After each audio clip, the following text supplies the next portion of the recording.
what we'll start with is, first of all, we're going to start with this new mathematical proof that I brought in the book, Eclipse, Mathematical Proof that the World Was Created by God.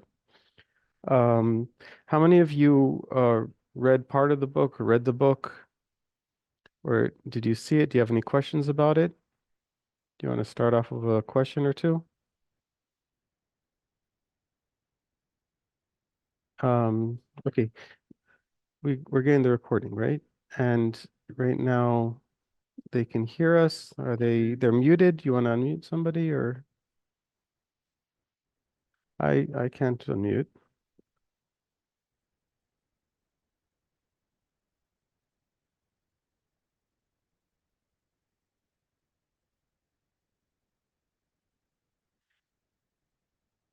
Okay. Well, if they'd want to. Okay, so first of all, so as people that are giving counseling, therapy, coaching. So first of all, when this comes up, you have to understand sometimes um, they're saying it's not a question is not whether they believe or not. The question is something else. It's like I'm going through a hard time. How could it be that, this is really happening to me? How and so it's another question, right? And so you have to make the difference between that and between somebody who's actually asking you and saying, actually, I do want a proof. I want to know. How do we know? So um, sometimes they're just disguising it as, give me a proof when it's really there's something else that they're really bothered about. Something bad happened to them, whatever it is. Um, but either way, you want to find out what is the reason that they're actually asking you this.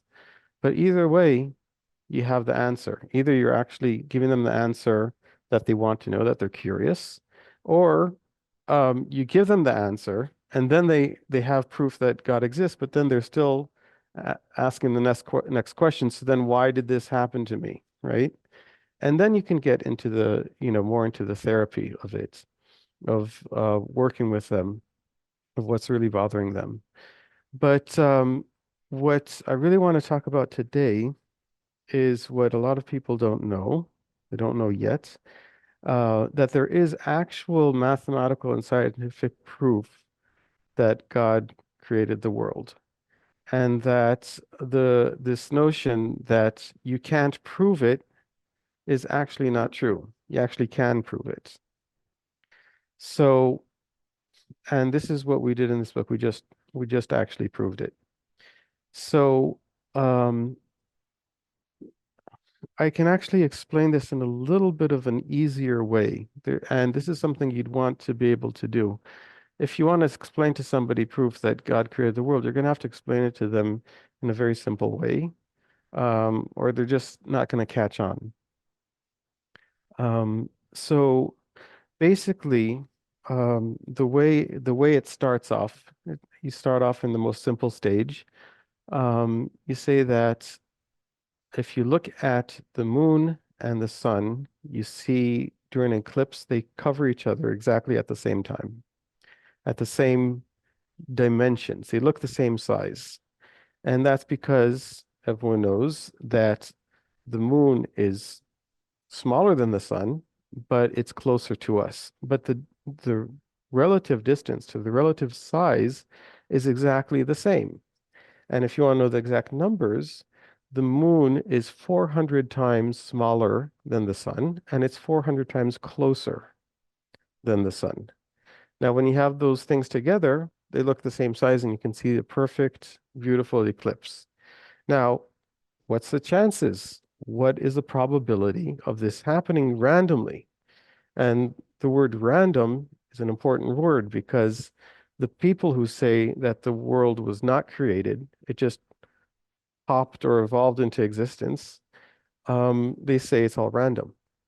And if you prove that statistically this should not be random, or better yet, not statistically, but with probability, um, with math, that it's very, very, very unlikely, then you're proving that it's very, very unlikely that the world just happened to come into existence and that it was actually created. So this is something that people can actually see. They can see the sun and they say, oh, wait a second, that's true. What are the chances? Now, the thing is, nobody actually ever calculated what are the chances. So they just argue. They just argue, well, it's probable that, and other people say, no, it's not probable. Some people say things sometimes happen, this is just by chance. Other people say it's not, but nobody actually takes the time to do the math and actually see what the chances are. Now, if you do look at the statistic chances of it, you start finding, or actually not statistically, but the probability. And statistically, the difference between probability and statistic is statistics you're comparing to other things. You're polling people, you're asking statistics. Probability is just a mathematical equation. Like for example, you have a box and you have 10 cups inside the box, and you throw a ball into the box, and the ball has to fall into one of the cups. And then let's say you say cup number one, right? What are the chances that the ball falls into cup number one? Well, there's 10 cups. What cup number one has 10% chance, 1/10. That's a chance, right? It's a mathematical equation. There's no statistics. There's no room to error. You can't make mistakes here. And that's why I use probability for this. I don't compare it to other planets or other moons. I use probability. And we'll see how we convert things that are in real life into a question of mathematical probability. So if we look at this question, we have 1 in 10. Okay, what if you throw in two balls? What are the chances that both fall into the same cup, cup number one? So here's the first thing that people have to understand with probability. What would you say? I don't know if anyone has any ideas. What would you say? What are the chances that both balls fall into exactly the cup number one, the one that I wanted? It's 1 in 10 chance to get once. What is it to get two balls in? Whether you throw them at the same time or one after the other doesn't make a difference. It's 1/10 of a chance, right? And then after you have that 1/10 of that chance, of that 1/10 of a chance, you have another 1/10 of a chance that the second one comes in. So it's a tenth of a tenth, which is 1/100th. That's the way probability works. And you got three balls falling into the same one. It's 1 in 1,000. Okay. So now, if we're going to do this scenario and compare this to the the relative distance, relative size, you can do this, but there are some things that you're going to have to do to convert this to a mathematical question. So bear with me a little bit. It's not so difficult, but what we see is that when we measure the sun and the moon, it's 1 in 400. We also want to measure the sun and the earth and the moon and the earth. We want to measure all of these different ratios. Okay? We want to measure all of them. Why is that? Because you don't want to handpick the dimensions that you think are really cool. Wow, this is 1 in 400. That's special. Yeah, you picked it out of many different options so that were available. So you have to include all of them in order to figure out the probability. So what we do, we take the dimensions of the sun and the moon and the earth. There's three different possibilities. Divide them by each other. We get the number 1 in 400, right? 1 in 1,000, right? We can see the numbers, what they come out to. Then we do the distance. The distance between to the sun is about 150 million kilometers. To the moon, it's about almost 400, right? 384 million kilometers. So – 1 million meters. So you divide that. and you get the number that we talked about, 1 in 400. Um, and then you keep going, right? You can use things like, again, what we're trying to do here right now, if you understand what I'm doing, we're trying to prove that it's unlikely that it comes out to a very nice round number. It's 1 in 400 is 1 in 400.8 exactly. Why would it be so close to a round number if it was by chance? And this is where the scientists that are so used to everything being random get they're very upset. It's like, how can you even think that you're going to be seeing something special in this world? Their entire theory is that there's nothing special. Nobody created us. There's no purpose. That's what they say.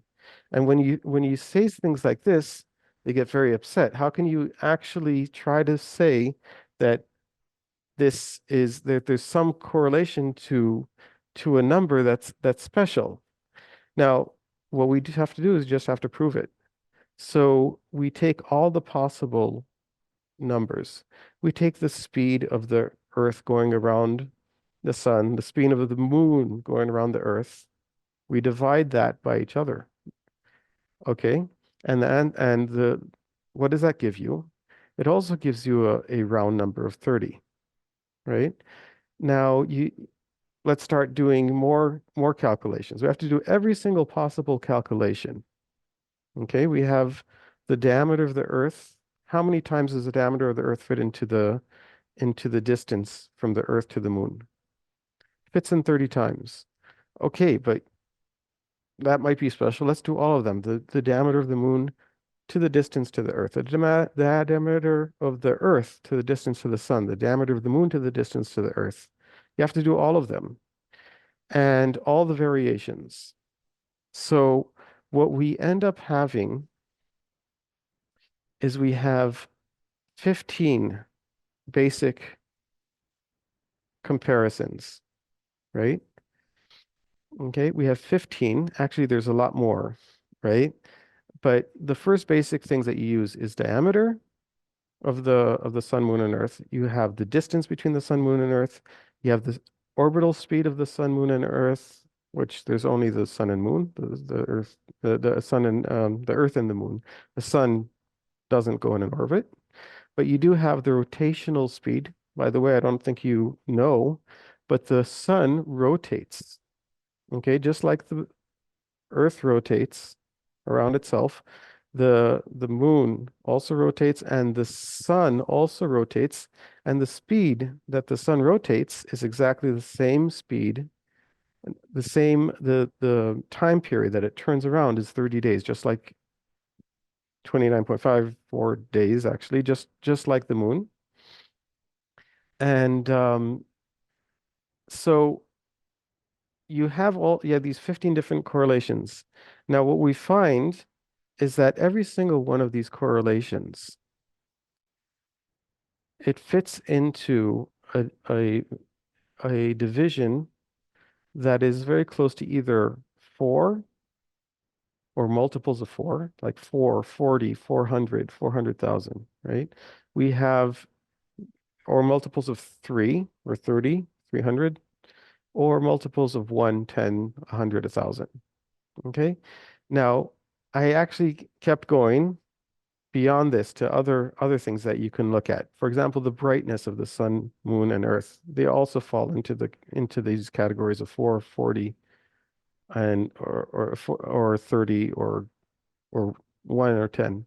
So what we do is we build a mathematical question. We say, let's say we have a box with 10 cups in it, and we say that this can fall into this ball. If it falls into either cup number 1 or number 3 or number 4, that is a victory, right? That counts as a point, right? So what are the chances that we throw in one ball, it lands in either cup number 1, 3, or 4, or we throw in 2 balls and they all land into one of these 3 cups, or we throw in 15 balls. So the chance of throwing ball in, lands in the cup. What is it? Do you guys know? Anyone have any ideas? We say if we have one cup that we chose, cup number one, it's 1/10, right? Okay, well, if we say falling into any one of the three cups counts, what is it? This is very simple. You guys know. It's 3 out of 10. Exactly. You have three chances to get it into one of those three cups out of the 10 cups. Now, what are the chances of throwing in two balls and both of them fall into one of those three cups? So it's 3 out of 10 times 3 out of 10. That means 9 out of 100, which is 9%. Throwing in three balls and they all fall into one of those three cups, it's 2.7%, and so on and so forth. Now, what are the chances of throwing in 15 balls? And this you can picture. You have a box with 10 cups. You number them 1 to 10, and you say, I want cup number 1, 3, or 4 to be our victory cup. We throw in 15 balls, and every single one of those 15 balls falls into one of those three cups. You might have 5, 5, and 5, or you might have 4, 4 in one, 6 in another, 5 in another cup. But the point is you got 15 balls, they all fell into those three cups. The chances, if you do it mathematically, you just put it into a calculator, 3 over 10 times 3 over 10 times 3 over 10, 15 times, it comes out to about one chance in about 100 million. About 1 in 100 million. Okay? So if people are arguing about they say, well, it is probable, it's not probable, the moon just happens to be that way, right? But you don't have to argue about what you think. You can just spend a few minutes doing the math and proving mathematically and say, look, the chances of this happening by chance and not being created on purpose this way is 1 in 100 million. Okay, so we just proved scientifically, mathematically, that there's a 1 in 100 million chance that this happened randomly, right? And the other 999, 99,999,999 999 chances are that this was created by God. So this is something that you probably didn't have to answer before. You would say, well, these are things we can't prove. We have belief. And these are all true. We have our history. We received the Torah on Mount Sinai, but that hasn't convinced the entire world. There's a certain percentage of people in the scientific community that are atheists, and they're saying, just show us one proof, one mathematical proof, one scientific proof that God exists, then we'll believe. They've been saying this for 200 years. But now we can say, sorry, we're late. It's 200 years late, but here's the proof. And here's the mathematical proof. Okay. So then the next question is like, why would it be 1, 3, and 4? Like, this doesn't make any sense. It's exactly. You see, it's not only that it's not random, but it's done with purpose, with meaning. And if you learn the secrets of the Torah, you learn Kabbalah, you know the meanings. We have gematrias, right? So you can understand that everything here, actually the entire world, was built off of basically sort of like a background or a blueprints, or they emanate from the spiritual worlds. So obviously you're going to see, if you look deep into the architecture of the world, and you look for it, you're going to see gematrias. You're going to see things which you can understand if you understand gematrias, you understand Kabbalah, you understand because we have the actual Torah is the blueprints of the entire world. God looked into the Torah and created the world. So we have it all. We have all the explanations. And so there's many meanings of the 1, 3, and 4. So one actually very pertinent explanation, if you look at the gematria of 1 is Aleph, right? That's the first letter of the Hebrew alphabet. We have Gimel is 3, right? And we have Dalid is 4. Now, if we're trying to show this not only to Jews, we were on to show this to the entire world, we're actually going to prove to the entire world and show to the entire world that proof that's mathematical, that's scientific, that God exists. We're speaking to the world. We're showing that God is actually speaking to us in our language. So you have 6 different ways you can arrange Gimel, Aleph, Dalid. And one way is God. Gimel, Aleph, Dalid is God. Okay? And in modern Hebrew, that's how it's spelt when they say it. It's Gimel, Aleph, Dalid, God. Now, this is just the beginning. This is actually the most simple, basic proof. And this is one that we can write down fairly simply. We can explain to people. If you study it and understand it yourself, it'll be much easier for you to explain it when you fully understand it yourself. Go over the math yourself, write it out, look at the numbers, figure it out yourself. Once you actually know it well, and you really understand it, you'll be able to explain it to people very well. And this is going to actually take over the entire scientific community, the entire world. This is going to be the new standard. Okay? So, but this is just the beginning because some people aren't satisfied with 1 in 100 million. Okay? So what I did is I actually plotted this on a graph, right? Where we have the relative distances, relative velocities plotted on a graph. And we see that they focus, not only they fall into these 10 cups, but imagine these cups are not just cups inside of a box, but they're targets. And you could hit the center of the target. There's 10 targets inside of this box. So it's not just a 3 out of 10 chance that it hits the target, but what are the chances that it gets to close to the center of the target? So that's in my book, if you want to see, where I went a little bit more into measuring the distance from the center. That means if it's anywhere between 3.5 to 4.5, it falls into the cup that's called cup number 4. But what if it's 4.008? That's very, very close to 4. It's not just inside the cup, it's inside the center of the cup. So what's the chances here? The chances of it hitting the center of the cup is a mathematical equation. What you do is you take the distance from the center and then you take the range. You take the range of, well, we're talking about, from 3.5 to 4.5. How many times does it fit in there? Right? And let's say it would be equal probability it could hit, at 3.9, it could hit 3.8, right? But it's at this close distance. So you divide that, right? And then you have to take into consideration a few other mathematical things. It could be on the right-hand side of number 4. It could be 4.1 or it could be 3.9, right? So you have to figure out in that probability.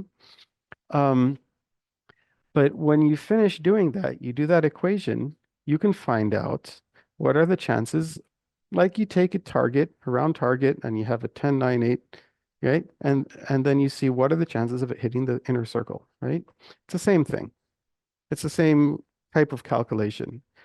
Now, when you do that 15 times to all of these numbers and you do it correctly with the right math, you can see not only what are the chances that it gets into one of these 3 cups. You can see what are the chances that it gets that close to the center of each one of them. And that comes out to about another 1 in 100 million. 1 chance in 100 million. So the total actually, like again, with probabilities, the rule of probabilities is you multiply them together. That means the chance of 1 ball hitting is 1/10. The chance of 2 balls getting into the same cup number 1 is 1/100th. So you have to multiply these 2 probabilities also. So you have the probability that they always get to the number, 1, 3, or 4. And then on top of that, you multiply that by the probability of them hitting towards the center of each one. So that's about another 1 in 100 million. So we have 1 in 10,000 million. How many zeros is that? That's 6, 6, and 4. We have 16 zeros, 10 to the power of 16. That's that's that's an amazing number. It's 10 million billion. Now, when you get into numbers like that, nobody can say, "Oh, it's by chance. You just got lucky." So what we just did is we proved, because until now people would say, "Oh, it's, let's say, a 50% chance, 50% chance that this is random, 50% chance it was created, more or less." If you don't know the numbers, so what do? You say 50-50, right? If you actually prove it and show the mathematical proof and it's solid, okay?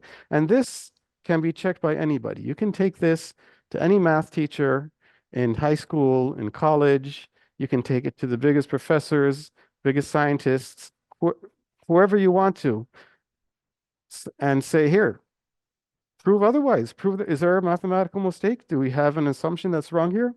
Be my guest. Please say it. Anybody, please step forward and try to disprove this. And if you can't, that's it. We just proved that there's an 1 in a 10 million billion chance, literally 10 million times a billion. One chance in that it's not created. It's a joke to now believe and to stick to this old-fashioned thought and still think like they thought 200 years ago when they first came up with this theory of evolution, to think that this is all random. So this proof is brand new.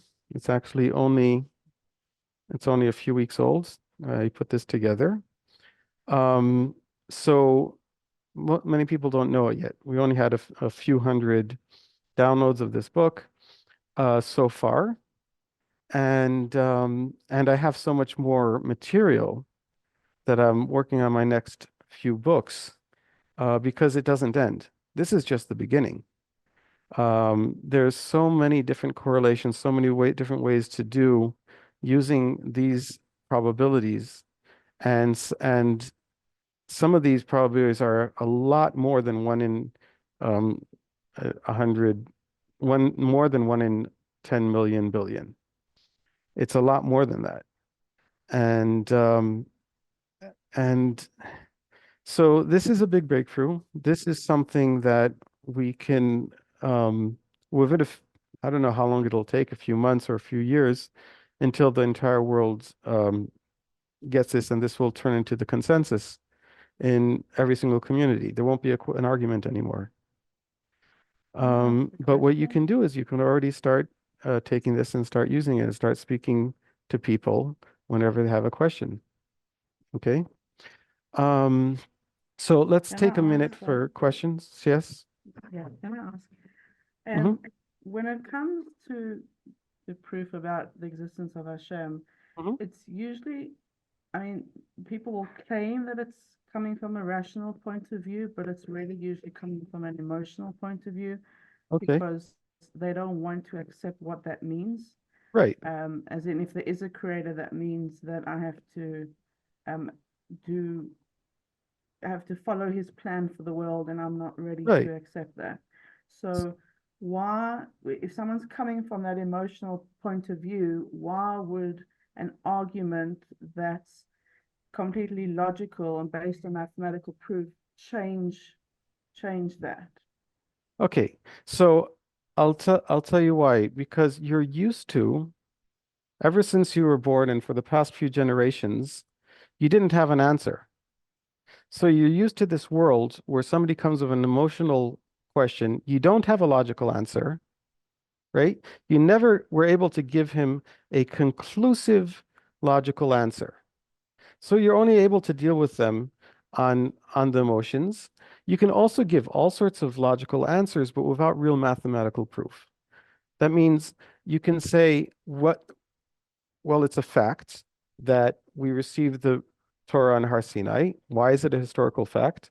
Because we had an entire generation of people there that saw it with their own eyes and they passed it on to their kids. We always had millions of people passing it on from generation to generation, and we have it now. And that's a proof, right? You have another proof. You can say, look, at the world, it's obvious that it's too complex to be random. It has to be created, right? It has to be. But both of those things, you have people come back and say, well, are you sure? Maybe somehow the history, it's so long ago. How do you know it's really true? And look at the world. Maybe they came up with a theory of evolution. Maybe it just happened, right? They're not sure. So you had to deal with it. Now there's something new that never happened before, and this is a shock to many rabbis and many people. They don't realize what just happened here. That now we actually have a mathematical proof and a scientific proof that you don't have to beg people anymore to believe. You don't have to convince them. You have proof. It's just 100% scientific mathematical proof. It's solid. So if people come and say that, and after this, after you tell them this, right? And it's from an emotional point. So what you do is you take, but they're coming with a logical claim. They're pretending that they have a logical, or maybe actually they do have a logical claim. They don't actually believe that God created the world, right? But it's coming from an emotional place. When you actually confront them head on and say, oh, sorry, we do now have an actual mathematical proof. Your logical claim that you think that he doesn't exist is absolutely proven wrong. You can see it for yourself. So what are they left with? Just the emotional part. They don't mix it up. They can't mix it up. They can't use their emotions to try to prove a logical point. They can be left with just the emotions. And then they're like saying the real question is, well, if he exists, so why did he do this to me? And then you can actually talk about what's really bothering them without having to have a mix up of faulty logic together with and you can actually solve the problem because if they don't actually believe in God, how can you work on their emotions reconciling with God if they're not sure he exists? You separate it, you get them to actually have to admit mathematically, scientifically, they're 100% sure God exists. Okay, why did he do this? Okay, now you start getting into why. And that's a whole nother question. And um, I think it was one of the Lubavitcher Rebbe's said that it's so obvious from looking at this complex world that God created the world. It couldn't have been random. So belief is not believing whether God exists or not. Belief is believing that God cares about us and God loves us. And then you start going into what actual faith is. Faith isn't believing that God exists. That's just not being stupid. Okay? And we just proved here more than we proved that God exists. We prove that anybody who actually thinks logically now that God doesn't exist is very stupid. They're betting on a one chance in 100, a 1 in 10 million billion, right? Or either they don't understand math, or they don't understand science, or they don't understand logic, right? But basically, we proved it, and it's going to be a consensus within the next few years. Everyone's going to admit it. The question is then, okay, then it's even worse. Why did God do this to me? I mean, if people who don't believe that God exists, they don't feel angry at God, right? When somebody actually knows for sure that God exists, all of a sudden it hurts even more, right? Why did this happen to me? What has happened to other people? So, so then you get into the real thing. So first of all, you're working with on them as a counselor or a coach about what's bothering them.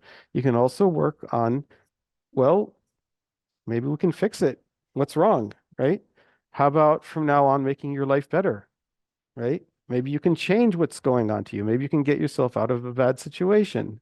Maybe you can fix it. Maybe you can make your life better, right? Maybe you can pray more and do it that way. Maybe you can do it by working harder on fixing your life, right? So that's that's one thing. there are other answers when they're asking, like, why does bad things happen to good people? And there's a few basic answers. One is that um, people have free choice. You have free choice. Other people have free choice, right? The world was created with free choice because otherwise we'd be robots. God made us have free choice to do things, right? That's one answer. The other answer is, well, you only know what happened. And this is the answer that was the final answer in Job. Eov, right? He was suffering greatly, and he's asking his friends, why is this happening? Why is God doing this to me? Because he didn't do anything wrong. He was a good person. Why was he suffering? The final answer in the end is that you don't know what you did in a previous lifetime. And that was the only explanation because we know, according to the secrets of the Torah and the Midrashim, the Kabbalah, that Eov was one of the three advisors to Paro. There was Yitro, Eov, and Bilam. So, um, and Paro said, "What should we do with the Jews?" So Bilam said, "Go enslave the Jews." Right? Yitro said, "No, be good to the Jews." And what happened to Eov? He was silent. He didn't say anything. So Bilam became, like in the Torah, Bilam, the evil sorcerer, Bilam Harasha. He was the one that wanted to curse the Jews, and then we actually killed him in Midian. Um, Yitro became the father-in-law of Moshe Rabbeinu, right? He was rewarded. And Eov, he was silent, so he was in the punished that he was suffering, but he was silent about it. That was he was not to complain. But this happened with Eov in a next lifetime, according to the Midrashim, according to the Kabbalah, it was in another lifetime, and he didn't know this, and it was only revealed to him, right? When God said, "Okay, look, this is from a previous lifetime." So if we say it's not fair, how do you know it's not fair? How do you know? Do you know what happened in a previous lifetime? You don't know. So you don't know that it's not fair. Okay? So that's one answer. But it's not so simple because there are other factors. There's always, the more you try and suffer and overcome and accomplish and do good despite all the troubles, the more you're rewarded.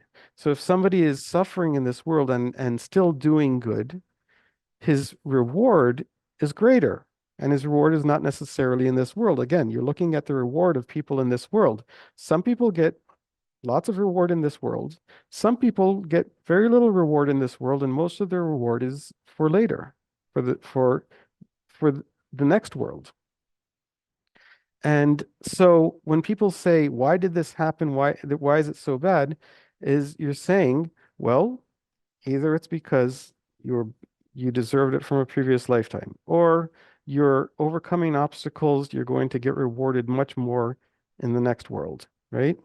You can also there's also answers that, well, why are people so bad and they can do bad things? Well, this is a little bit of a fuzzy question. How can somebody do bad to another person that you don't deserve? Right? And there's actually an argument about this of whether or not the free choice goes so far that somebody can actually do something, have free choice to do bad to another person they doesn't deserve. And that's a question, and there's a machlokas in this, but it doesn't matter really because even if the person gets suffering that he doesn't deserve, he'll have to get the reward later and have it made up for him in the next world. Because if he gets through this, gets past the suffering and sticks to his faith and continues doing good, he'll be rewarded based on the amount of pain that he suffered, he'll be rewarded so much more. So these are the answers. Um, and then the obvious answer is you don't like the way your life is, change it. Do everything that you can to make it better. Okay? And that's what we're doing as coaches, and we're helping people do tshuva. Part of doing tshuva is to make your life better. Okay? You do good deeds, you stop suffering from the bad life that you created for yourself. If you're in a bad situation that other people made, so you work that out. Either you leave that situation or you fix it, right? And you get your life in shape and you move on and you make yourself a better life. Instead of complaining, why did God do this to me? You change it. Do everything you can to change, whether it's by actions or by prayer or by good deeds. And and people who want to actually have a good life, a lot of people in this day and age, they're looking to enjoy life without any purpose. It's a big thing, especially today, because people can actually have a very good life, not like 1,000 years ago, even 100 years ago. You had to work like crazy just to survive. You had diseases and hunger and everything, that most people had a horrible, horrible life compared to what we're basking in today. And people still have anxiety and depression. And here we're like we're seeing something quite absurd. People have the best lives and all they're doing is complaining and they're depressed. So that's what we do with our coaching or counseling. Um, as you know, we according to Torah, you teach people that if you want to be free, you got to be a servant of God. You want to be happy, you got to make other people happy. You got to have meaning. You stop thinking about your own personal pleasure. It's not going to get you happy. It's going to get you anxious and depressed like everyone else in the United States. Okay? You're going to have to get meaning in your life. You're going to have to work at it. You're going to have to help other people. You're going to have to build good relationships. You do that, you're going to be happy. But more than that, you'll also be really genuinely happy because you're genuinely doing the right thing. What you're actually here in this world to do is to make the entire world better, to make your world better and to make the entire world and make the world better for the people around you and eventually fix the entire world. Okay, so any more questions?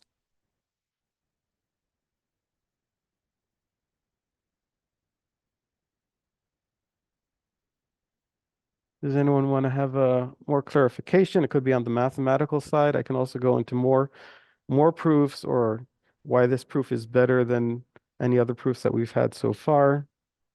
I mean, there's a lot to talk about, so kind of like to know which direction you'd like to go.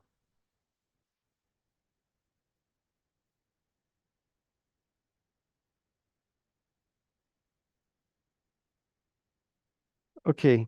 so I'm going to tell you. I told you the most simple part, but I want you to know a bit more about how profound this is. And I think if you've read even just the first 3 pages of this book, you'll see there were a lot of things I didn't even mention. Okay, I mentioned 15 um, different things. The diameters of the sun, moon, and earth, the distance, the orbital speed, the rotational velocity, all of those things. The reason why I did all of them is because you mathematically you can't say you don't want people to say, "Hey, you just picked a few numbers out of the many different numbers out there, right? And you just happen to find ones that fit, and you ignored the rest." And that's a real claim. So what you do is you actually do all of them. You actually calculate every single possibility, every single possible number. And then they can't say that. Okay, we did different variations of the all the different possibilities of diameters and of distances. Then we did all the different possibilities of velocity, of the speed, of rotation, the time of rotation. Okay, we did every single one. You can't say that we picked this out of, you know, we can't say that we picked this out of all the different solar systems because we don't know. There's no way I could have known other solar systems. Okay. What we're focusing on is what we have right in front of our eyes. It's right here. Okay. So we made a set with the sun, moon, and earth and its dimensions. We did all the dimensions and every single one fit in. Math, there's no way you could cheat here in the math. This is it. And anybody can check this. Anybody can go onto Wikipedia, look up, go on Wikipedia sun, Wikipedia moon, Wikipedia earth. All the dimensions are there. All the speeds are there. Very simple. Just divide one by the next one and see it for yourself. This is called mathematical and scientific proof using the scientific method. Anybody can replicate this test. Anybody can see it for themselves. So this is scientific. Okay. Now we have other things on top of this to make even more mind-blowing. When you look at the speed of light, okay, it's related to all of these things. We have the speed of the Earth going around the sun. It's also a fraction of 1/10,000th of the speed of light. You see, what we did before was we didn't figure in the speed of light. We were talking about the relative speed, the speed of the sun, of the Earth going around the sun versus or in relation to the speed of the moon going around the Earth, right? The size of the sun relative to the size of the moon, right? We did all these things, but now we're talking about the speed of light. And that's like a whole other book where we prove that the speed of light has this same kind of relation that it fits into these numbers of 1, 3, and 4, just has the same correlation to the speed of light. And you take that probability and you also multiply that. Again, so you end up with a lot more than a 1 in 10 million billion. It's actually gets to be huge numbers, like 10 to the 30, okay, of probability. Absolutely impossible to be by chance. And and people before they did these calculations and see the calculations, they just don't know this. They think, oh, it's, could be, things happen. No, do the math. Look at it. We just proved it. There's the argument is over. This is a 200-year argument that is over. 200 years ago, it came along and said, we have science, we have a new theory of evolution, we have we think that science is the new thing and it's proving that God doesn't exist, and we can from now on go along, looking at life without God and just with science. And now we have these new precise numbers, which they didn't know 200 years ago. They didn't have the precise dimensions of the sun, moon, and earth. They didn't know the precise speed of light. They didn't know the precise speed of the earth. And all these numbers, they knew it more or less, but they didn't have very precise numbers. So they weren't able to prove this proof 200 years ago. Okay, this is fairly new stuff. And now we can actually prove it because now we actually have the numbers to back it up. Okay. Um, Now we have these things go even more profound and more Ask complex. a Yeah. quick question.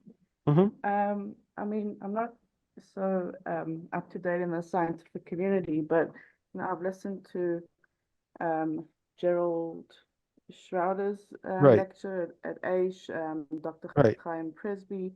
Mm. So, there are other people that I guess are also trying to do what you're Right. doing, which is disprove that.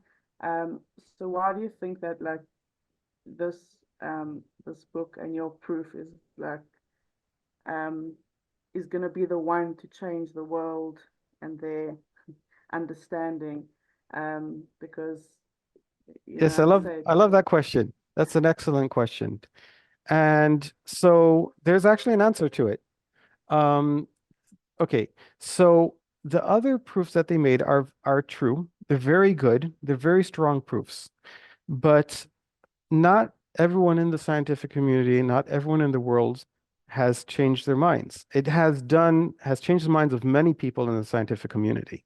It has, but not everybody.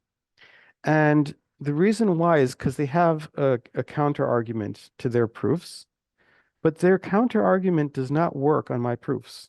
And that's why my proof is the one that's going to actually change the world and convince everybody.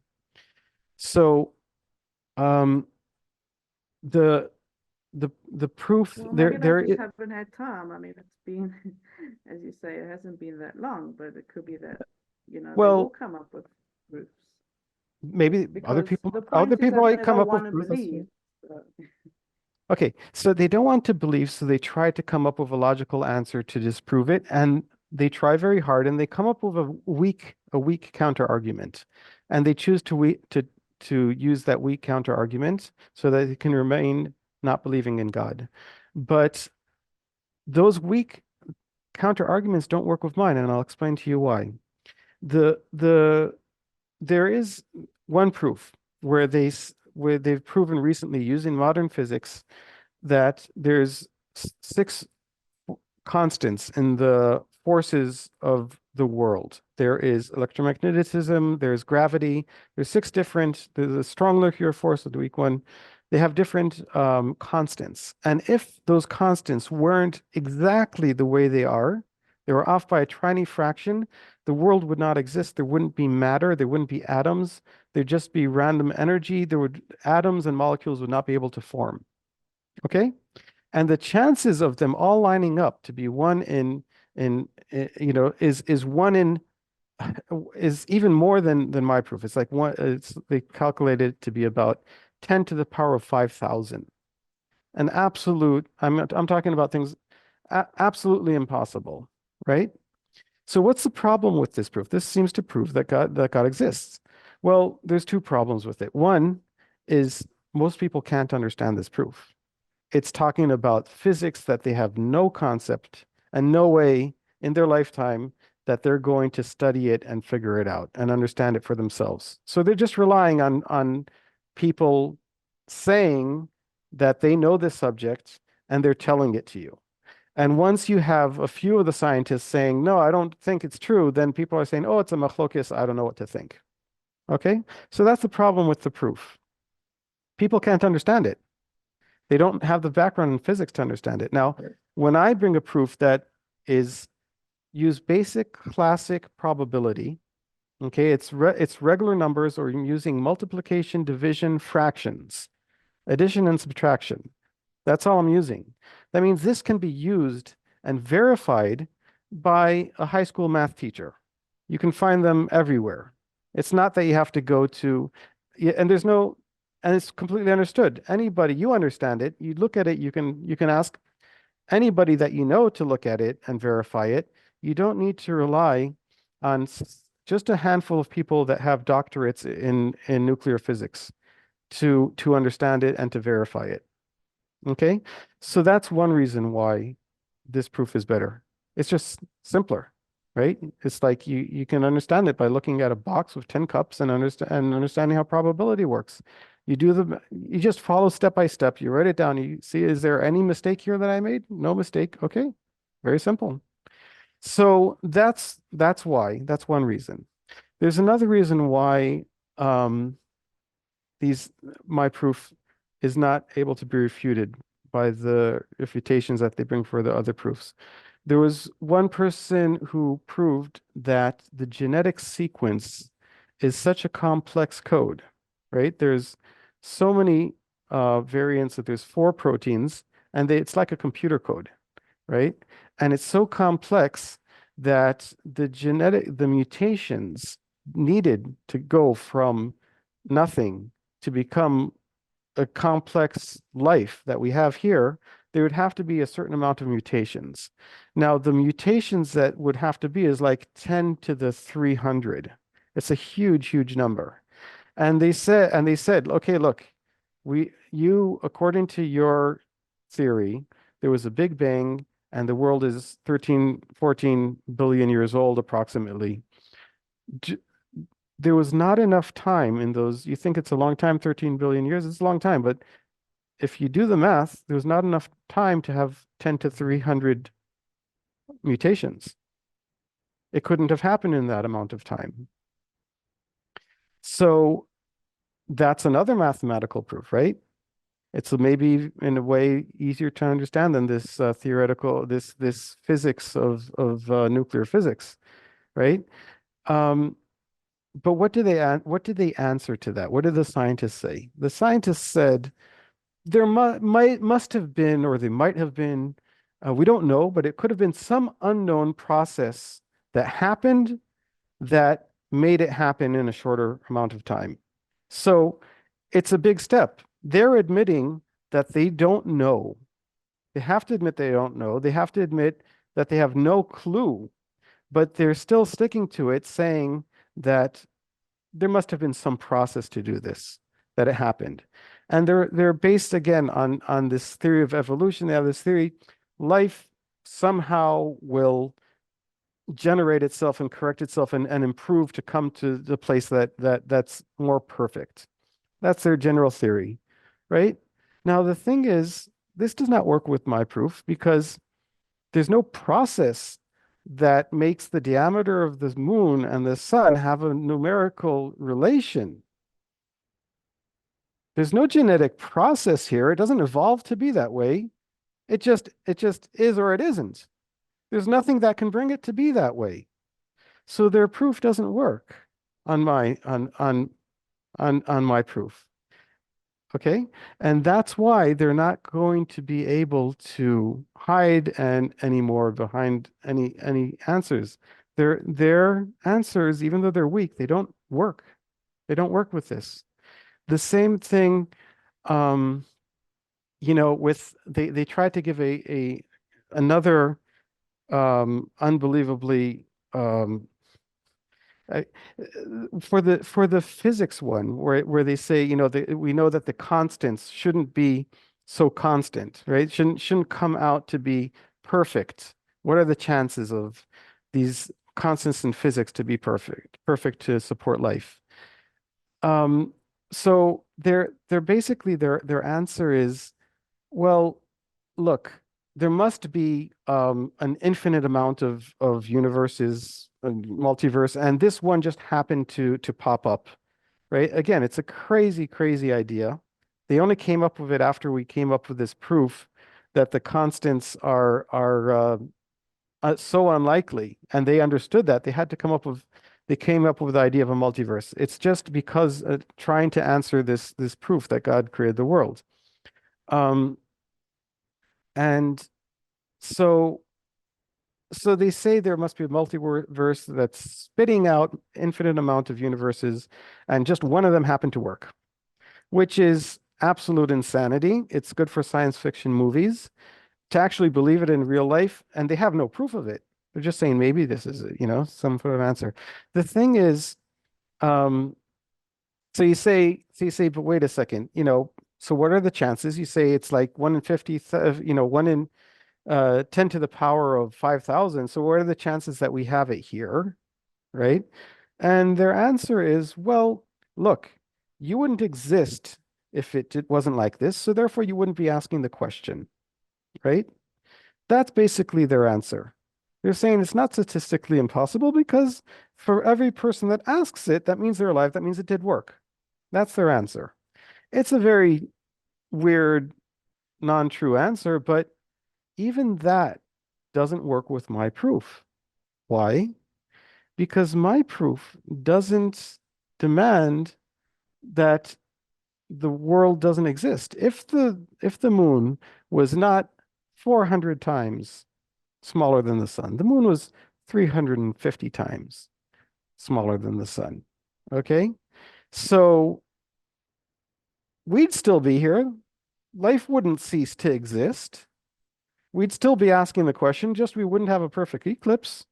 We wouldn't have a very perfect, we wouldn't have these numbers. We wouldn't have all 15 numbers fitting nicely into those three slots, right? The math wouldn't work out. I wouldn't be able to say we have a 1 in a 10 million billion chance that this would be. It would all look random. All these numbers could be random, and the world would exist perfectly fine. We'd have a moon that's a little bit smaller, a little bit closer, a little bit further away. It could be a little bit more dense and heavier. or it could be more, the moon could be fluffier and bigger. The brightness of the moon could be more, it could be more of a reflective covering or less reflective. It wouldn't affect life on Earth. So their claim that when you use a proof saying, look, God made this world so perfect, if he didn't do it this way, we wouldn't exist. It's a good proof, it's true, but it's more of a proof of how God cares about us and made everything perfect for this world to exist for us than it is proof that he actually exists. If you want proof that he actually exists, that's foolproof that they can't refute, you got to use things which are not required for life. That means the world will exist just fine if these numbers didn't work out perfectly. So that's why What this about proof the is claim that actually if going the to be the proof sun, that's going to change the world. what about the idea that if the sun was any closer, any further, then life wouldn't exist in the world? Yes, Or that's why I said the moon, because the moon could be closer or further away, and it won't disrupt life. Now, the sun could be a little bit closer, but it could be a little bit less hot. Doesn't have to be so bright. Okay. The Earth could be a little bit bigger, it could be a little bit smaller, it could be a little bit more dense, it could be a little further away. You see, the thing is, if you look at the numbers, if you move it just a little bit, it misses the mark. That means all these numbers are not only falling into the category of 1, 3, and 4. If it was 4.6 instead of 4.4, it would be outside of that cup. And then you'd have, right? You wouldn't have all 15 in the cups, right? Now, if the moon was just a small fraction to get away from like 4.4 to 4.6, right? We'd still be alive. World would just be fine, but the math would not work out. Okay? So if the Earth was so close to the sun, yeah, we'd burn up. Okay, that's fine. But if it was a little bit closer, we'd be fine. It's just that the numbers wouldn't work. And especially when you're using the moon in this, because the moon actually plays a very little role. You can have the moon could be in the same place with the same mass, but it would be not as dense material. So the moon would be bigger. So then the numbers wouldn't work, but the gravitation would be just the same. Okay? The everything would be the same. And it could also be the same brightness if it was a little bit, dustier and grayer, even so it's not necessarily that you'd throw everything off by throwing off the numbers. Okay?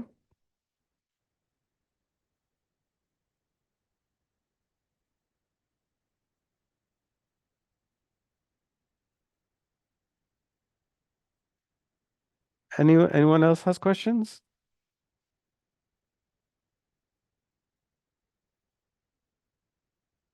Okay, so now let's go into the next answer. When you have things that say, okay, this is perfect, the world wouldn't exist that way, it's one type of proof. Now we have another thing that's saying the world would perfectly exist without it. That's another thing. But then there's another step that these numbers have meaning. And that's the actual proof that blows everyone away. Because when you're showing things like, okay, this is spelling out numbers, gematrias, you can show the meanings. By the way, you want to get into the moon being 400 times distant? That's I wrote in the book. There's all of these numbers have meaning that apply to the sun and the moon. The moon represents Yaakov, the sun represents Esav, right? There's tens of mentions in the Torah of 4 and 40 and 400, right? We have Noah's Ark was the cubits were 30 high, okay? You have 300 long. You have the dimensions of the Mishkan. You have 40 days of the flood. You have 400 men that Esav came to fight against Yaakov, that represented by the sun and the moon being a ratio of 400 times bigger. So when you have things that have meaning, okay, special meaning, and that's the biggest final proof that not that that the there's no refuting this. Okay.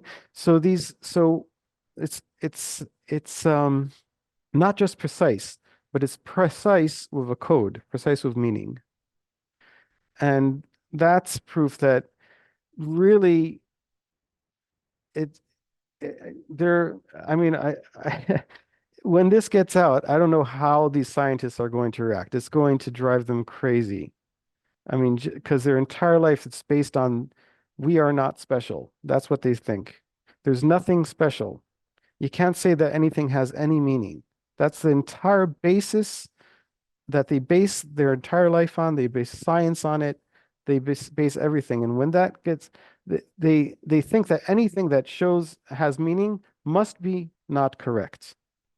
They use it, it's so strong in their system that they'll say, oh, obviously this is wrong because it goes against our basic belief that nothing is special, right?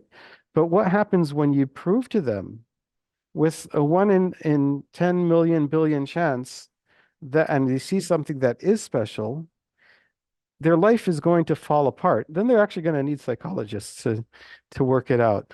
They're going to have nervous breakdowns when they see this. This is the end of their life as they know it.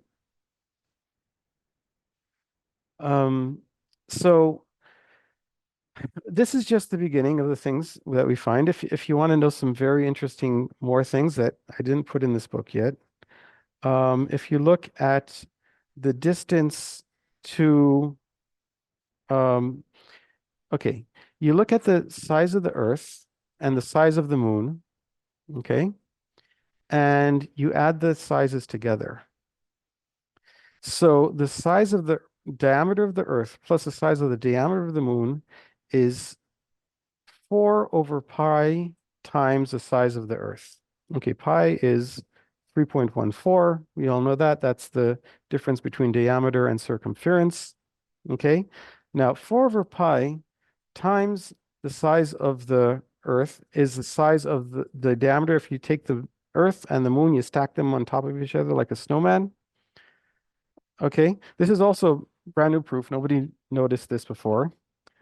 And it comes out to be to an accuracy of about 1 in 10,000, 10,000s. That means basically if you compared this, you took this Earth and the moon and you put it next to the tallest building in the world, or you put it next to the Eiffel Tower, right? And then you wanted to complete the difference. There's a small error that's it would be about the size of an egg.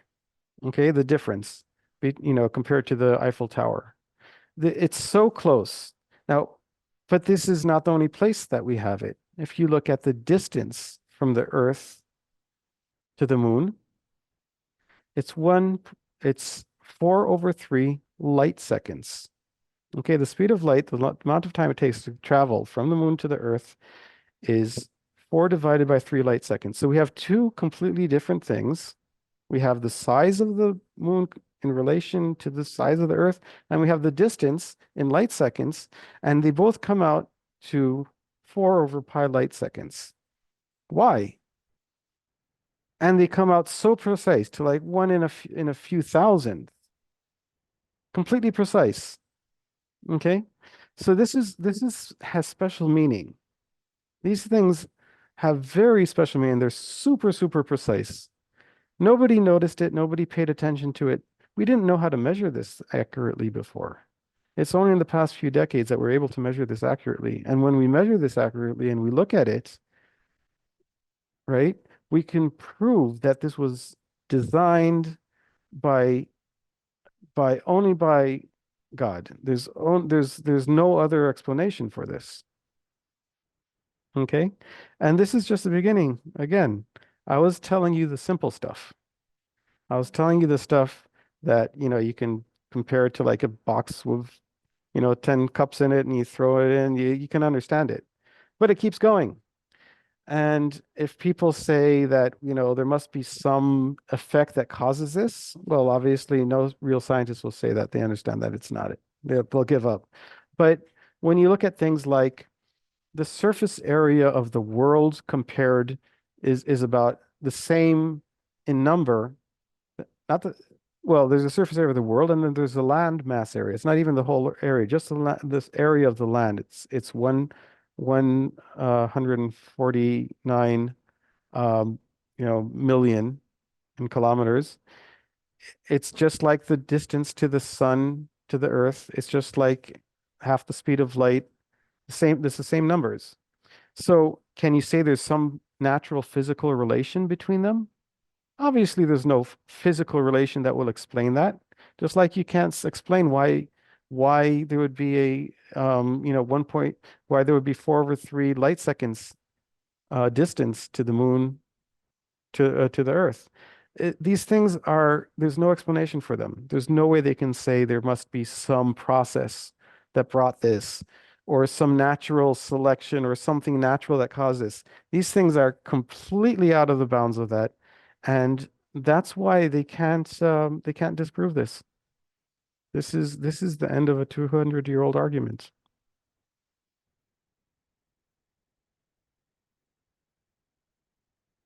Okay. Anything else you want to know? Any other questions?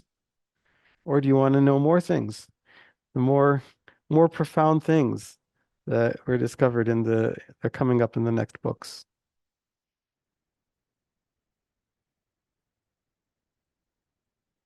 Or I can just go on to this kind of started when I was speaking to a rabbi in South America, and he was trying to answer people. Someone comes up with this notion. They say, how can you believe in the Torah? There's no way all the animals in the world fit into the Noah's Ark. So he wrote back to him. He said, well, it's a miracle, right? But I said, why did you write back that it's a miracle? Did you do the measurements? Just do the math. So I actually did it. I downloaded a list of all the animals in the world, their sizes, their weights, the size of the ark, and I fit them all in. Okay. It's People tend to think that there's, must be thousands of types of elephants. There's only 5 big animals in the world. There's giraffe, elephant, rhinoceros, hippopotamus, and that's it. You got a big buffalo, that's it. Everything else is about the size of a dog or a cat, a mouse, insects. So there were 3 levels in the ark, but doesn't mean that it was a flat floor. They had coops and pens, and the inside 10 amos high. Of the middle is 5 meters high. Okay, that's tall enough for a giraffe to stand in, but all the other animals can be in multiple levels. So I actually wrote that up. I put that up. It's going to be in one of my upcoming books. Um, exactly the size you know, of the ark, and how they all fit in. They fit in just perfectly.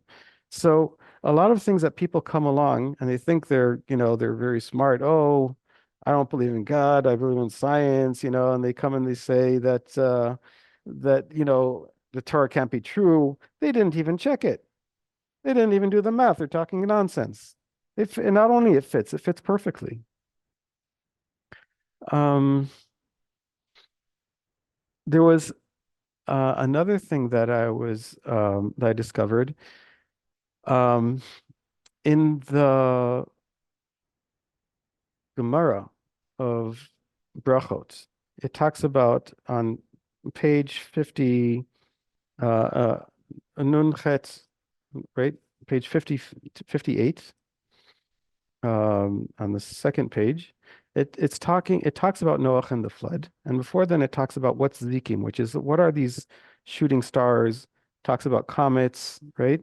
So the way that I looked in Steinsaltz and Schottenstein, they were using what they understood of science from 100 years ago, before they understood and knew what we know today, that there are asteroid belts. So when it talks about Kima, Xil, they didn't understand that these were the asteroid belts that there's one belt between Mars and Jupiter, another one in Jupiter's orbit, another one the Kuiper belt. Um, and so they didn't understand that the Gemara was talking about that. They thought they were talking about constellations of stars, right? And so, okay, you can say there's a pshat also, it's talking about constellation of stars, but it doesn't explain the Gemara. The Gemara doesn't make any sense. It turns the whole Gemara into basically an Agadita that doesn't have any explanation, and it's just like a medrash and a Agadita. But when you understand it with we're talking about the names of these things and describes them perfectly, that Jupiter has the Trojans, that means the group of asteroids that follow its orbit and the ones that go ahead of it. And that's the Rosh, the Zanav Taleh and Rosh Ha'ayil. Those are the words in the Gemara. You're able to picture and understand what it's talking about. And then when it talks about the Noah's flood, it says that God brought two stars, right? And made and from supposedly from these constellations and made the flood. If you understand that Kima and Xil is not constellations of stars, because according to physics, stars don't move like that, right? But asteroid belts, right? They have big asteroids in them. They do move, and they can come and cause a flood. So it's also a new way of understanding Torah is when you understand science well. And then you can say that, look, this Gemara is not just something that you say doesn't make any sense and we just skip it, or it's an Agadita and we don't pay attention to it. No, not only was it true, not only is it explaining something, and it's telling you how the flood happened and how God made the flood of Noah, it's also proving that in the time that the Gemara was written, they knew about science that don't know, we didn't know for 2,000 years. We only know now. That means they had access to this information. Now, when it says in the Gemara, it says Vigamiri. What does Vigamiri mean? Vigamiri means it's a Masoret from Moshe from Sinai, that we know these scientific facts because it was handed down from generation to generation. It was when Moshe got the Torah on Har Sinai, God gave him the Torah, gave him also all this scientific knowledge that there was no way of knowing it back then. They didn't have satellites, they didn't have telescopes, they didn't have computers, they couldn't have known about the asteroid belts. You can't see them with the eye. They only noticed them and figured out there's asteroid belts in the past few decades. So this is proof not only that God exists, but this is proof that the oral Torah, the Talmud, the Torah Shebaal Peh, is also from God. This is also a proof that I figured out. And it's a proof, you see the proof that I talked to you about the numbers, it's proof that the world was created by God. This proof is proof not only that God exists, but that the Torah is from God. And not only the Torah is from God, but the oral Torah, the Talmud, is also from God. Okay? So I guess that's it. Anyone have more questions?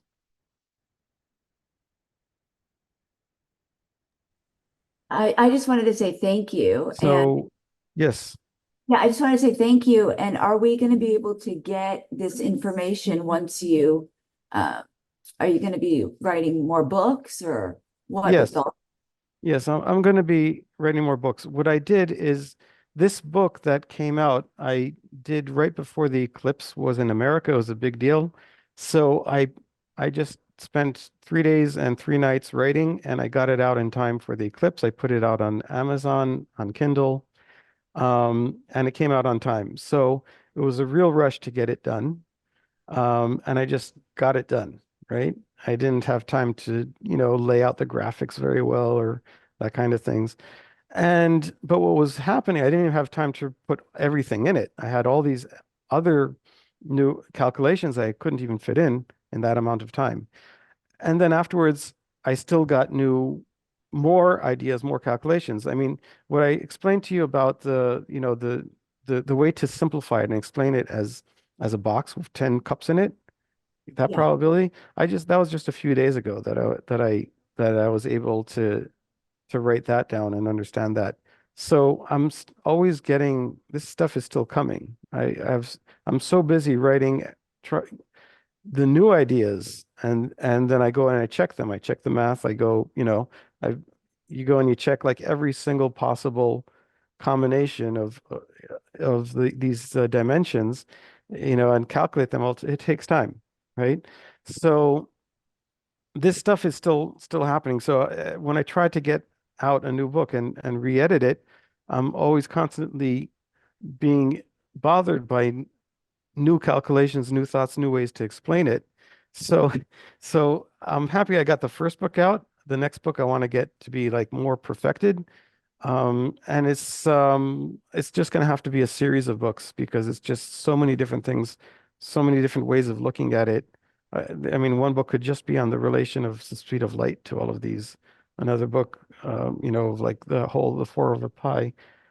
And then another one of the gematrias. So it's going to come out in pieces, one book after the next. And yeah, you'll get it. This book that I have is available. You can buy it on Amazon. They'll ship it to you. Or you can buy a Kindle version. It's cheap. It's like the book is $6. The Kindle version is like $3. And you can download it for free from my site. You go to coach613.com, coach613.com. You fill out the form, you got put in your email, and you'll be able to download and get the book in PDF for free. Okay. Now you can also send it. I'm allowing everybody to copy the book, copy the PDF file, and send it for free to everyone that they want to. You don't have to pay me for it. Okay. Okay. So I own the copyright. It's all mine. So I allow you to send it out. You don't have to be worried about infringing on copyright. The only requirement is you don't change anything, right? You send the book as a file as it is, send the whole thing out, and you can send it to hundreds of people.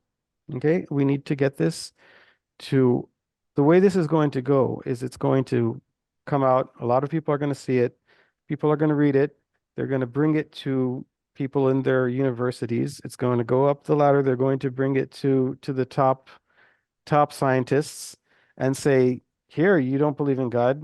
This says that there's proof mathematically. Can you disprove it? They'll look at it. They won't be able to disprove it. And that's the end of the game. There's not going to be anyone that's going to be able to claim to be an atheist anymore. No, it's great. I love it. I already have a list of who I want to send it to. Okay, amazing. Well, thank you so much for your time. It was a Okay, great lecture. okay, thank you. Have a good day. Yeah, have a great day.